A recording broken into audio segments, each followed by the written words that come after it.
Hello to you all. There are so many things in this life that are difficult to understand and difficult to explain. Maybe you'll hear it in my voice. My voice is shaky today, and it's because I'm filled with this incredible emotion in my heart. I didn't expect it, and I didn't know what I was going to talk about with you. But more and more lately, I feel this tension between sharing how I've come to be such a believer in God versus explaining, justifying it. And I know I don't need to justify it. But today I just want to explain a few things. And there's a reason I want to explain it today. The reason is that the number 7 keeps coming up. We know the number 7 signifies divine timing. But we are in a time where there are intimately and particularly designed wishes that are being granted by God to us. What is God? We all have so many different understandings and languages for this divinity that we live within. And our journeys to this place where we finally feel this love, this peace, and being held is so personal. It feels very personal to me for many reasons, but I believe it's personal because of the individual path that leads us there, that we don't always want to explain to other people. And it becomes incredibly difficult when all you want to do is share it. And I'm not referring to sharing the story and the path. I'm referring to sharing one's own understanding of what God is. And it's very difficult. It's difficult getting through my words. And what I feel in my heart is not pain. It's this incredible peace and this love. And the fact that this is all that's flowing out of me is evidence that this is what I'm meant to share. So many things around the conversations about God and our languages to God have been affected and tainted, and pieces of it stolen, pieces of its goodness stolen from us. And one of these is the conversations that we can have about God. These have been stolen from us, and we can't always share them because we have so many different languages to God. And what I'm going to share with you is just flowing from my heart, and what it is that I ultimately feel and experience this concept, this God, as everything, but not just as everything. I experience myself as living within God, with all of you, and with everything that surrounds us, and that I have my free will to contribute my emotion towards it, to draw my strength from it, and to be in it. And all of me combined with every other being, every other being, and not just humans, every aspect of God, the positive and the negative, all of it, everything in between, and everything we do not know, ultimately, for me, culminates in what one can refer to as the Lord, being this ultimate power. And so it's in our combined power that we form a part of God and that God forms. And perhaps God goes beyond that. Perhaps God goes beyond this idea. But that's so far beyond my reach that I don't feel it's for me to understand or explain. And I know that there's this idea that we are relinquishing our power by externalizing this God. I don't believe we are. I believe that to accept that there's a God is to become more powerful. How? Because I am human. I am human and I am not perfect. I am perfectly made, but I don't feel perfect all the time. And where I don't feel perfect, for that distance that I cannot reach, I still have God to cover me in that area. With all these conversations that happen about, we need to protect ourselves and dark forces and all these things, how am I to focus on my purpose if I'm constantly having to watch my back? I don't watch my back. God has got my back. I don't watch my back. I found myself lately withdrawing from watching a lot of content because, especially now, I feel like God has been saying, you need to listen to your heart now. You need to listen to your heart.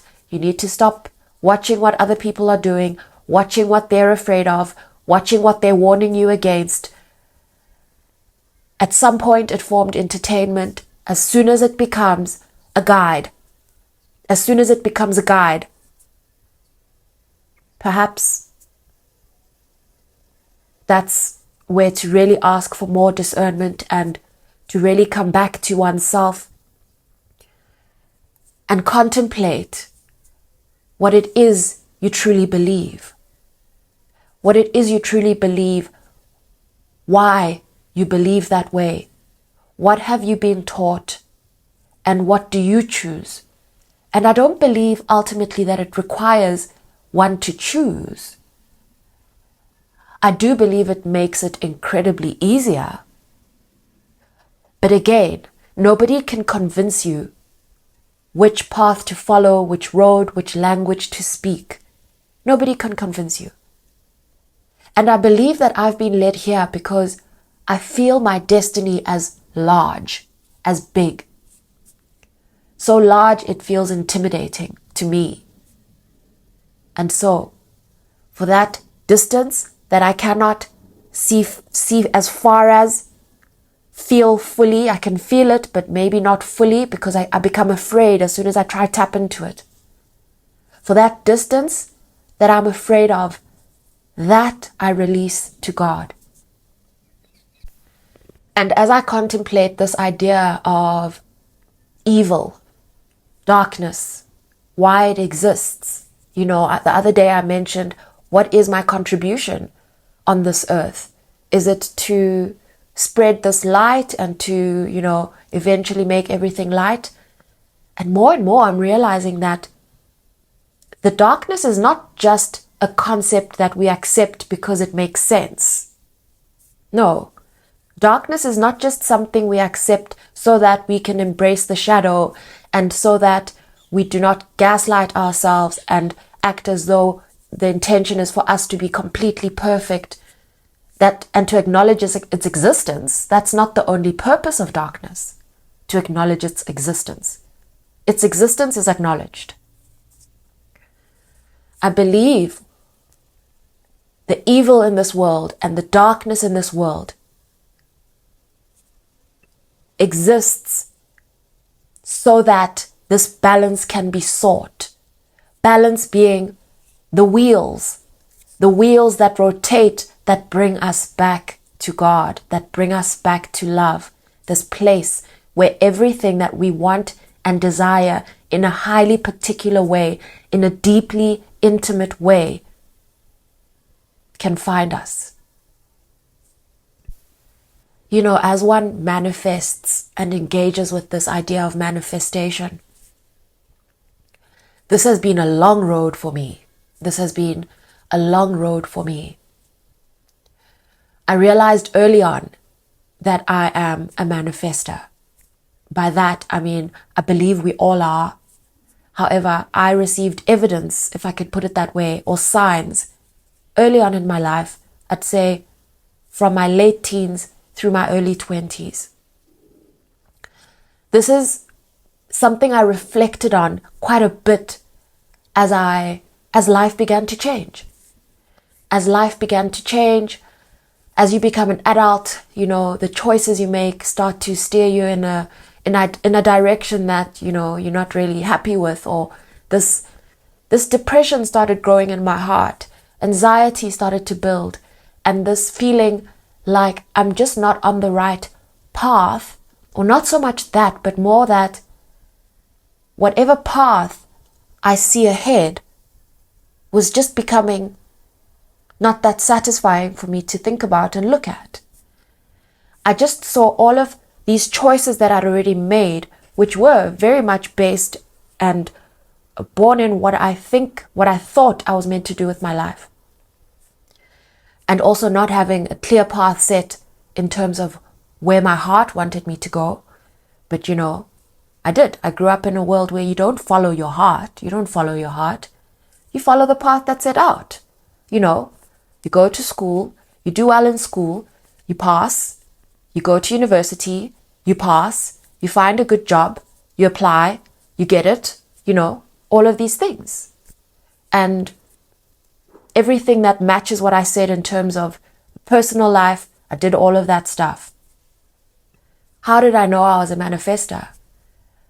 Because at the time where I still felt peaceful and kind of never had any barriers between what I wanted and what I felt I deserved, you know, when that distance was short between how I see myself and what I want, okay, that distance was very short.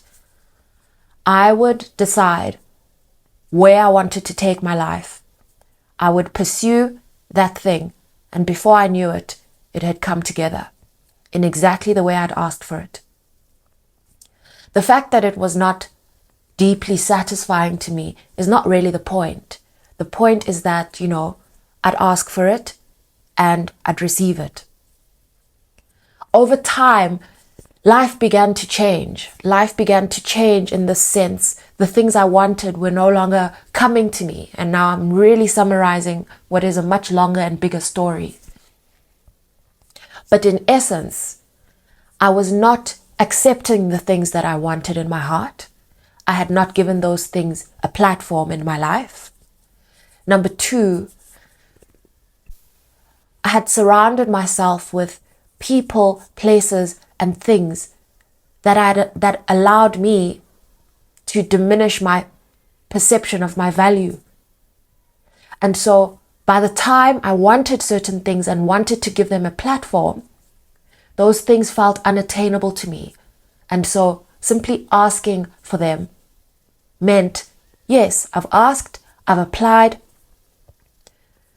and it's not coming to me because there's too much of a distance between what I want and whether I believe I deserve it.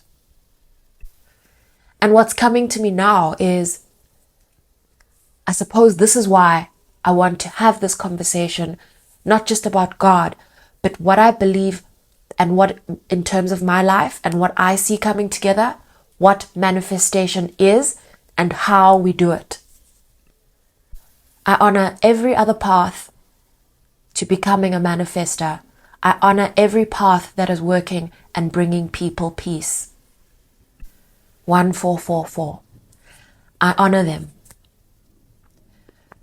However, as we consider divine union and we consider the healing of the masculine and we consider the healing of the feminine, and bringing these two parts of ourselves, these aspects of ourselves together into balance,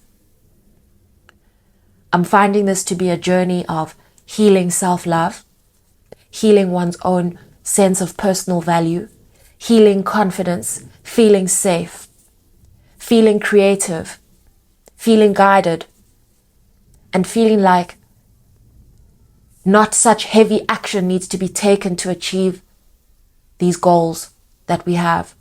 Also feeling like the things that we desire can find their way to us in the form that we want and with minimal effort. With the most effort being placed on feeling worthy, feeling whole, feeling like we can look after ourselves, feeling like we are of value and that our purpose has a value. All of these things, stripping away everything that does not match with that. Traveling lighter, feeling lighter, and again, feeling safe within it all, like it all makes sense. I'm talking about healing. I'm talking about healing. I'm talking about going back to all of the things that led you to where you are now. I'm talking about everything that we used to think was being done to us as experiences that are actually leading us back to ourselves. I'm talking about transforming struggle. I'm talking about this very difficult and scary and confusing road back to ourselves. This road that it feels like it's created this way. For a long time, it feels like it's working against us until we recognize that it's really our dreams in pursuit of us, chasing our hearts. I'm realizing that the more, and I have my personal evidence, but I'm realizing that no matter how confusing things are, no matter how chaotic they feel, for me to feel powerfully worthy, for me to feel powerfully loved, for me to feel powerfully safe, I can only find that when I accept that as a human, I'm made of flesh, and sometimes I won't feel capable of exercising my full power. But that there is a God that is guiding me. There is a God that is carrying me. There is a God that knows exactly what I need, that can see more than I can see. There is a God that I can follow. I have found that to be at the heart of the easiest way to manifest. I also believe it helps a great deal for it all to make sense. You know, in order to believe something, it has to make sense. It has to make sense. And I believe this is a beautiful thing because it means that I don't need to consider God as being, growing up, seriously, they made it sound like God is this super large man who tells you what is right and what is wrong and sees everything and, will judge you one day. You'll have to confess everything that you haven't confessed will be judged. I don't know. And then you go to hell. There's this story, and it's crazy to talk about it today because I find myself at a very, very distant place from that place in terms of that idea of how God was sold. But I think it's a beautiful thing to realize that there is this super infinite consciousness that is inherently benevolent. And when I say that, I mean that it's constantly trying to bring us back into balance. It's constantly sending things that are opposite to us to bring us back to balance, to this place where we attract what is like us. And all we're being asked to do is have mercy on ourselves, live right by ourselves, not by any other person's idea of what living right is. This can be explained as keeping your own energetic field clear. Clear. And again, I'm not referring to saging your space, do whatever keeps you feeling peaceful and calm and takes you back to that calmness, if you know what I mean, takes you back to that calmness. But I'm saying that for me, I have found it incredibly powerful to really question anything that does not send me peace only. And when it's not peace that is coming towards me, I have found that choosing to look into what peace is being sent through this messenger brings me a lot of peace and a lot of understanding. I mean, like, I can apply this to something very difficult that I'd have to face in my personal life, in real life, in physical life. We have these things. We have life. Life happens. It is what it is. But if I believe that everything is essentially happening in my favor, I need to be able to find what I'm being showed by the messenger that comes in the form of, let's call it, bad news. If I really think about it, I look at this, in inverted commas, bad news, and I'm like, well, this can go out one of two ways. Either it's going to go exactly how it looks like it's going to go, in which case I then consider, how will that actually feel? What does it mean? And I realize, well, it means that that thing is going to be clearing a path. It's clearing a big path. Because if I consider what it's like, let's say there's something you've lost, whatever it is, I consider the space that it's opening up for what I do want, rather than that same thing staying in my life, taking up space, and me having to slowly work on it to make it the way I want. How about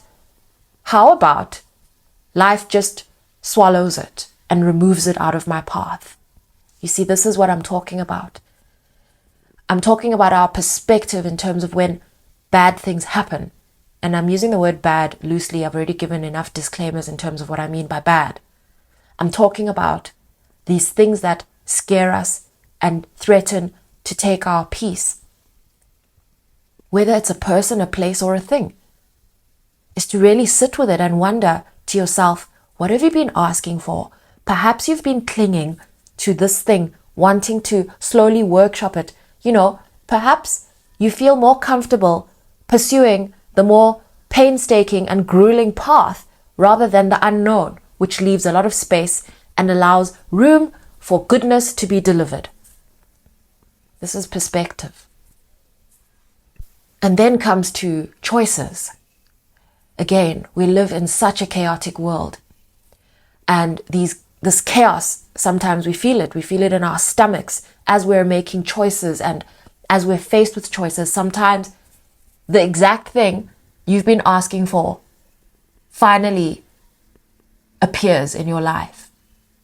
And still, you're like, oh my God, I have to make a choice.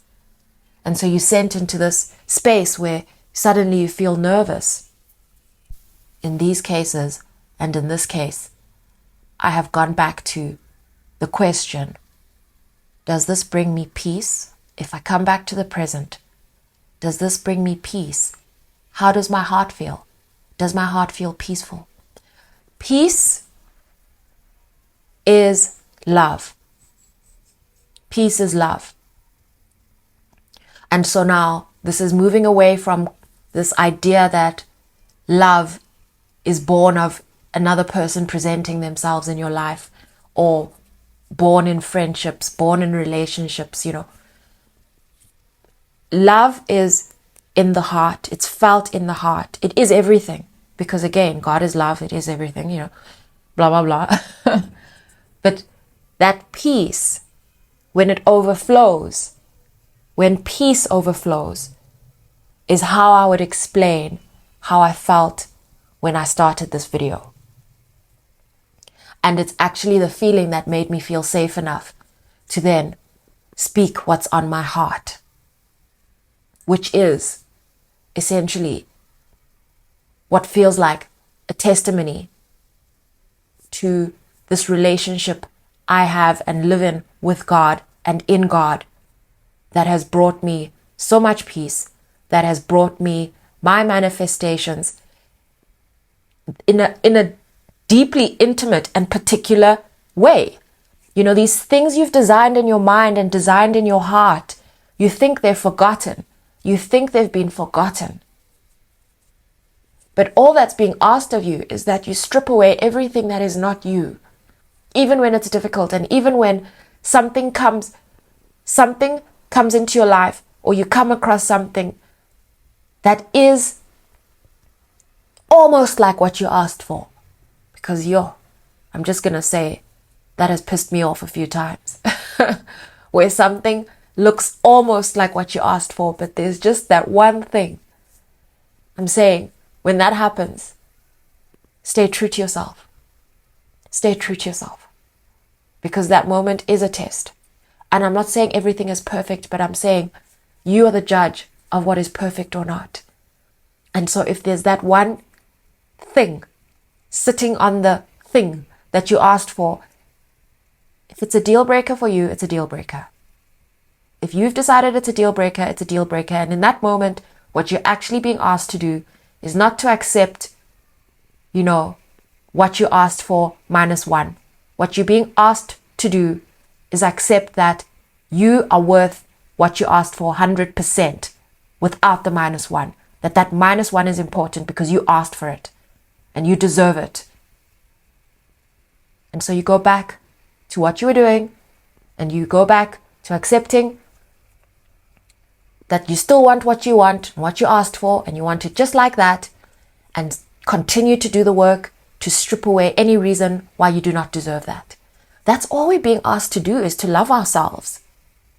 That's actually all we're being asked to do in a world where we are molded to believe that we must constantly self-sacrifice, give pieces of ourselves away to be more loved and to be worthy of the things that we want and to earn them through hard work, through struggle, through waking up every day and doing stuff you don't want to do. We are being asked to do the opposite. We are being asked to love ourselves. We are being asked to honor our dreams, to pursue our dreams. We are not being asked to drop everything. That's not what I'm saying.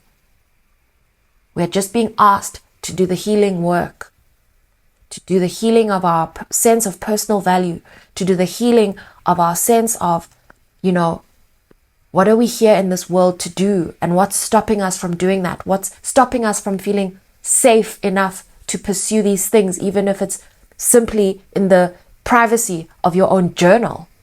Because it can get that bad.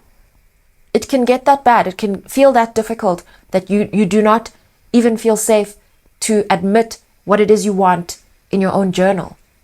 And I'm going to use this example because when I was making my coffee this morning, I felt like I need to just start my recording, but I felt afraid to share myself this vulnerably about a topic that feels on a level so wishy-washy.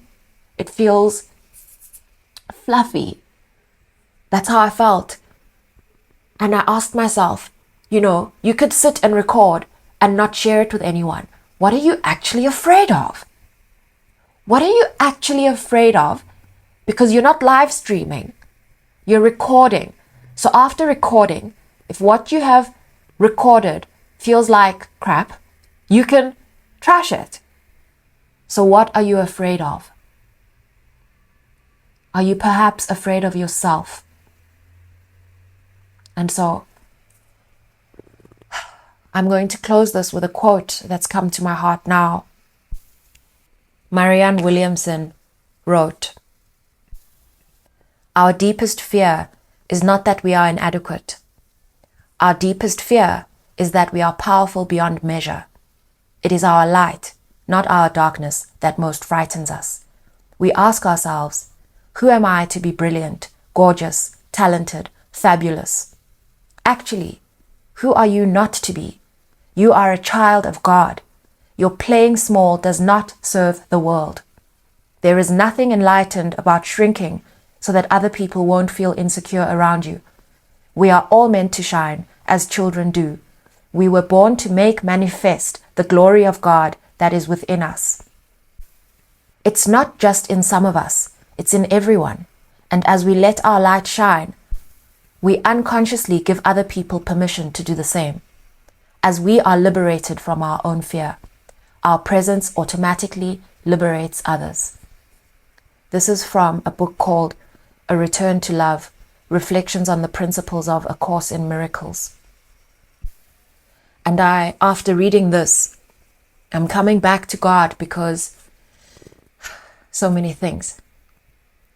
In this world, it is very difficult to value oneself and love oneself without being seen as too big for your boots.